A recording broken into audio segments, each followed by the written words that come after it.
Hello friends, welcome to Indian masala சமையல் channel. இன்றைக்கி நம்மளோட கிச்சனில் மாங்காய் ஊறுகாய் எப்படி பண்ணலாம் அப்படின்றத பார்க்க போகிறோம். அதுக்காக நான் இன்றைக்கி எடுத்துருக்கிற மாங்காய் என்னன்னு பார்த்தீங்கன்னா கல்லாமணி மாங்காய். இது சம் ரீஜியன்ஸில் கிளிமூக்கு மாங்காய் அப்படின்னு கூட சொல்கிறாங்க. இந்த மாங்காய் பார்த்தீங்க அப்படின்னா ரொம்ப புளிப்பாக இருக்கும், நல்ல காயாக இருக்கும்போது. ப்ளஸ் இது ஊறுகாய் பண்ணுறதுக்கு ரொம்ப ரொம்ப பர்ஃபெக்டான ஒரு மாங்காய். ஸோ இது நான் இன்றைக்கி 1 kg எடுத்திருக்கேன். அதில் இந்த மாதிரி சைஸில் பார்த்தீங்கன்னா 4 மாங்காய் 1 kg வந்திருக்கு. ஃபஸ்ட்டு இந்த மாங்காவை நம்ம ஒரே ஷேப்பில் கட் பண்ணி, ரொம்ப பெருசாக கட் பண்ண வேண்டாம், கொஞ்சம் சின்ன சின்ன ஷேப்பில் கட் பண்ணி ரெடி பண்ணி வச்சுக்கலாம். இப்போ நீங்கள் கட் பண்ணும்போது பார்த்தீங்கன்னா அந்த கொட்டையை மட்டும் ரிமூவ் பண்ணிவிடுங்க. அந்த கொட்டைக்கு வெளியே ஒரு தின்னாக ஒரு லேயர் ஒன்று இருக்கும், அதை எடுத்து ரிமூவ் பண்ணக்கூடாது.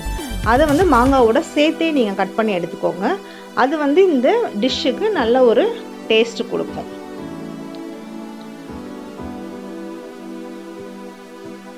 அடுத்தது இதுக்கு தேவையான இன்க்ரீடியன்ஸ் எல்லாம் நம்ம ரெடி பண்ணிக்கலாம். நான் 1 கப் அளவு கடுகு எடுத்திருக்கேன். இந்த கடுகு 1/2 கப் அளவு இருக்குது. அடுத்தது பார்த்தீங்க அப்படின்னா 2 ஸ்பூன் வெந்தயம் எடுத்திருக்கேன். அதுக்கப்புறம் அதே கப்பில் 1 கப்பு உப்பு. இந்த கப்போட அளவு பார்த்தீங்கன்னா 1/2 கப்பு, 150 ml கப்பு. அந்த கப்பில் நீங்கள் யூஸ் பண்ணிக்கோங்க. 1 kg மேங்கோவுக்கு இந்த அளவு சரியாக இருக்கும். இப்போ இது 3ஐயும் நம்ம நல்லா பொடியாக அரைச்சி எடுத்துகிட்டு வந்துடலாம். இப்போ பாருங்கள், பொடி ரெடி ஆகிடுச்சு. இது இப்போ நம்ம தனியாக வச்சிடலாம். இப்போ இந்த மேங்கோஸ் ஃபுல்லாத்தையும் நான் ஒரு பெரிய பவுலில் போட்டிருக்கேன். ஸோ அப்போ தான் நமக்கு கலக்கிறதுக்கு ரொம்ப வசதியாக இருக்கும். இப்போ இந்த அரைச்சி வச்சுருக்கிற பொடியையும் நம்ம இதோட சேர்த்துக்கலாம்.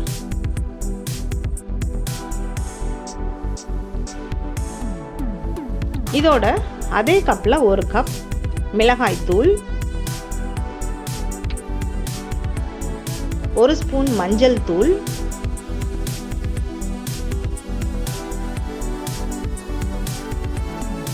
2 கப் நல்லெண்ணெய். இந்த ஊறுகாய் பண்ணுறதுக்கு எப்போவுமே நல்லெண்ணெய் யூஸ் பண்ணிங்கன்னா ரொம்ப ரொம்ப டேஸ்ட்டாகவும் இருக்கும், மாங்காய் ரொம்ப நாள் கெட்டு போகாமலும் இருக்கும். ஸோ மேக்ஸிமம் நல்லெண்ணெய் ஊற்றவே ட்ரை பண்ணுங்கள். இப்போ இது எல்லாத்தையும் ஒன்றா சேர்ந்து நல்லா கலந்து விட்டுக்கலாம். இந்த மேங்கோ டிஷ் பண்ணுறதுக்கு நம்ம அடுப்பே யூஸ் பண்ணவே இல்லை. அடுப்பு யூஸ் பண்ணாமல் நம்ம அப்படியே பச்சையாகவே கடுகு வெந்தயத்தை அப்படியே அரைச்சி சேர்த்துருக்கோம். இதோட டேஸ்ட் பார்த்தீங்கன்னா ரொம்ப ரொம்ப ரொம்ப நல்லா இருக்கும். நீங்கள் செஞ்சு முடித்து சாப்பிட்டு பார்த்தீங்கன்னா உங்களுக்கு தெரியும்.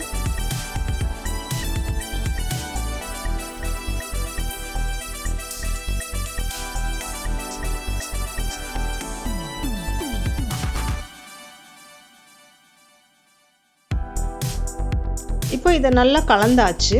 இப்போ இதை நல்லா அமுக்கி நல்லா பேக் பண்ணி இதை அப்படியே மூடி வச்சிடலாம். இதை ஒரு 3 to 5 நாள் நம்ம இதை சாப்பிடக்கூடாது. இது அப்படியே ஒரு 3 to 5 நாள் நல்லா ஊறட்டும். நல்லா இதை மூடி வச்சுடுங்க. இந்த 3 to 5 நாளில் என்ன பண்ணுறீங்க அப்படின்னா, எவ்ரி டே காலையிலையும் சாயந்தரமும் அதை எடுத்து ஒரு தடவை நம்ம நல்லா கிளறி விட்டுட்டு திரும்பவும் மூடி வச்சிடணும். இதை வெயிலில் எதுவும் நம்ம வைக்க வேண்டிய அவசியம் இல்லை. நம்ம நார்மலாகவே வீட்டில் டைனிங் டேபிள்லேயே நம்ம வச்சிடலாம். ஆனால் நம்ம யூஸ் பண்ணுற ஸ்பூனில் எந்த ஈரமும் இருக்கக்கூடாது, கைப்படக்கூடாது. அப்படி ஈரம் எதுவும் பட்டுச்சு அப்படின்னா இது கெட்டுப்போக ரொம்ப நாள் நிறைய நாள் நம்ம வச்சிட்ருக்க முடியாது, சீக்கிரமாக கெட்டுப்போக சான்சஸ் இருக்குது. இதை ஒவ்வொரு நாளும் எப்படி இருக்குன்னு நான் காட்டுறேன் உங்களுக்கு. இப்போ இன்றைக்கி டே 1 ஆயிடுச்சு. பாருங்கள், இப்போ இந்த மேலே எண்ணெய் எல்லாம் பிரிஞ்சு மேலே நிற்குது ஓரளவுக்கு. ஆனால் மாங்காய் எதுவும் ஃபுல்லாக ஊறல, அதே மாதிரி தான் இருக்குது. இதை லைட்டாக நம்ம கிளறி விட்டுட்டு திரும்பவும் ப்ரெஸ் பண்ணி அதே மாதிரி மூடி வைக்க போகிறோம். இதோட கலர் பாருங்கள் எவ்வளோ டிஃப்ரெண்ட்டாக இருக்குது. நம்ம ஃபஸ்ட்டு டே செஞ்சு வைக்கும்போது இதோட கலர் வேறு மாதிரி இருந்தது. இப்போ இதோட கலரே ரொம்ப பயங்கர அப்பீலிங்காக சூப்பராக இருக்குது பார்க்குறதுக்கே. இப்போ ஃபுல்லாக எல்லாத்தையும் ஒரு தடவை நல்லா கிளறி விட்டுருங்க. கிளறி விட்டு திரும்பவும் நம்ம அமுக்கி மூடி வச்சிடலாம். ஸோ இந்த டிஷ் பண்ணும்போது நம்ம மேக்ஸிமம் ஒரு கண்ணாடி பாத்திரத்துலேயோ இல்லை பீங்கான் பாத்திரத்துலேயோ இல்லை மண் பாத்திரத்துலேயோ நம்ம யூஸ் பண்ணி செய்கிறது ரொம்ப நல்லது. அலுமினியம் இல்லைனா எவர் சில்வர், ஸ்டெயின்லெஸ் ஸ்டீல் அதெல்லாம் யூஸ் பண்ணிங்கன்னா இந்த ஊறுகாய் வந்து மேலே ஒரு மாதிரி ஃபங்கஸ் ஃபார்ம் ஆகிறதுக்கு நிறைய சான்சஸ் இருக்குது. அதனால இந்த மாதிரி கண்ணாடி பாத்திரம், மண் பாத்திரம் இல்லைன்னா பீங்கான் பாத்திரம் அந்த மாதிரி யூஸ் பண்ணிக்கோங்க.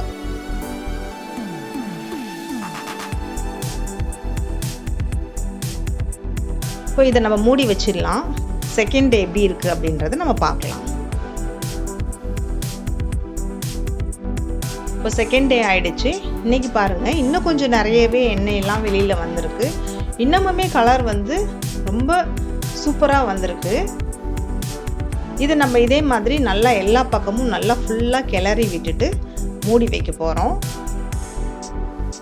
இதை நீங்கள் சன்லலாம் எதுவும் வைக்க வேண்டியதே கிடையாது. நீங்கள் நார்மலாக உங்கள் வீட்டில் டேபிள்லேயே நீங்கள் வச்சுக்கலாம்.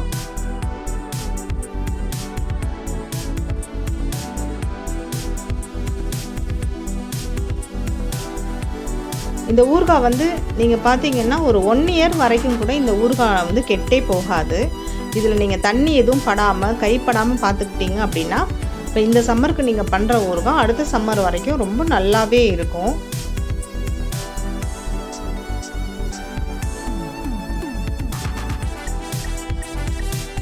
எவ்ரிடே இந்த மாதிரி கிளறி விட்டதுக்கப்புறம் திரும்பவும் நம்ம இதே மாதிரி நல்லா ப்ரெஸ் பண்ணி பேக் பண்ணி மூடி வைக்க போகிறோம்.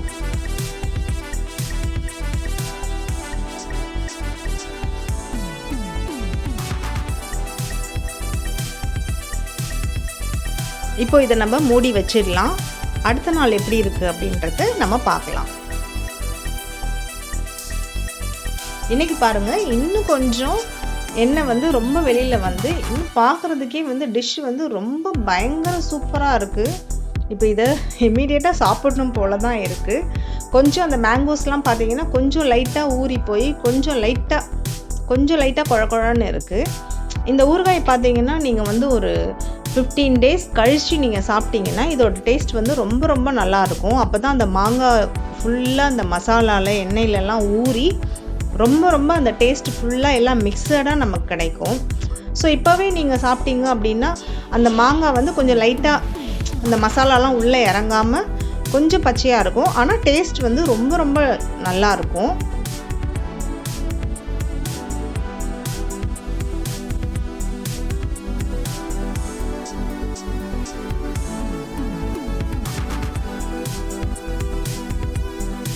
இந்த ஊறுகாவை நீங்கள் ஃப்ரிட்ஜிலையும் ஸ்டோர் பண்ணி வச்சுக்கலாம், இல்லை வெளியே வைக்கிறதா இருந்தாலும் வெளியேயும் வச்சுக்கலாம்.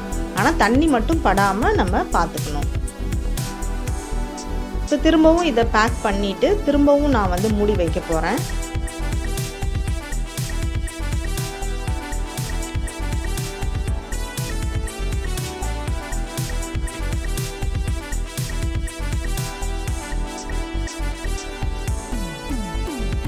இது நம்ம திரும்பவும் மூடி வச்சிடலாம். நெக்ஸ்ட் டே எப்படி இருக்குது அப்படின்றத பார்க்கலாம். இன்றைக்கி பாருங்கள், ரொம்ப இன்ட்ரெஸ்டிங்காக இருக்குது. எண்ணெய் வந்து ஆல்மோஸ்ட் எவ்வளோ எண்ணெய் ஊற்றினோமோ அவ்வளோ எண்ணெயும் வந்து ஆல்மோஸ்ட் பிரிஞ்சு மேலே வந்து நிற்குது. டிஷ் வந்து இன்னமுமே ஒன்றோட ஒன்று எல்லாம் ஃபுல்லாக மிக்ஸ் ஆகி இந்த மேங்கோஸ் எல்லாம் அந்த மசாலா போட்டிருக்கிறதுல மிக்ஸ் ஆகி ரொம்ப சூப்பராக வந்திருக்கு. நான் வந்து இதுக்கு மேலே இந்த டிஷ்ஷை வந்து பவுல்லே வச்சுருக்க போகிறதில்ல. இப்போ நான் வந்து இதை வந்து ஒரு பாட்டிலில் ட்ரான்ஸ்ஃபர் பண்ணி டைட்டாக மூடி நான் வைக்க போகிறேன். பாருங்கள், சூப்பராக எப்படி கலர்ஸ்லாம் வந்து நல்லா வந்திருக்கு. இதை நம்ம வந்து ஒரு சுத்தமான நல்ல கழுவி காய வச்ச ஒரு கண்ணாடி பாட்டிலில் நம்ம போட்டு நல்லா டைட்டாக மூடி ஸ்டோர் பண்ணி ஃப்ரிட்ஜ்லேயும் வச்சுக்கலாம், வெளியேயும் வச்சுக்கலாம். இந்த ஊறுகாய் ரொம்ப ரொம்ப டேஸ்ட்டாக சூப்பராக ரெடி ஆகிடுச்சு. நீங்களும் இதே மாதிரி கண்டிப்பாக ட்ரை பண்ணி பாருங்கள். உங்களுக்கும் ரொம்ப ரொம்ப இந்த ஊறுகாய் பிடிக்கும். இந்த வீடியோ உங்களுக்கு பிடிச்சிருந்துச்சு அப்படின்னா இந்த சேனலை சப்ஸ்கிரைப் பண்ணுங்கள். பக்கத்துலேயே இருக்கிற பெல் ஐகான் நீங்கள் கிளிக் பண்ணி வச்சுக்கோங்க. Happy cooking.